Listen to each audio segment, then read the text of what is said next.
Iran Israel जंग का आज 16वां दिन है। सेंट्रल इजराइल में धमाकों की दहशत देखने को मिल रही है। मिसाइल से गिराए गए क्लस्टर बम, कई इलाकों में धमाकों की खबर है। आईडीएफ ने धमाकों की जांच की बात कही।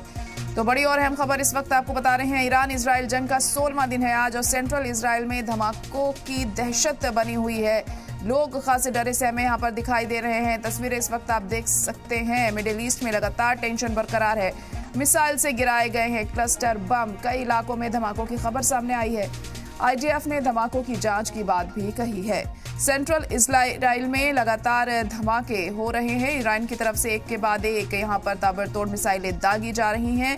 इसी को लेकर आप देख सकते हैं किस तरह से लोग सड़कों पर भी यहाँ उतरे हुए दिखाई दे रहे हैं। आज 16वां दिन है और मिडिल ईस्ट में जो हालात हैं वो लगातार कशीदा बने हुए हैं। तो ईरान के हमले इजराइल पर लगातार जारी हैं, तो वहीं इजराइल की तरफ से भी अटैक ईरान पर हो रहे हैं।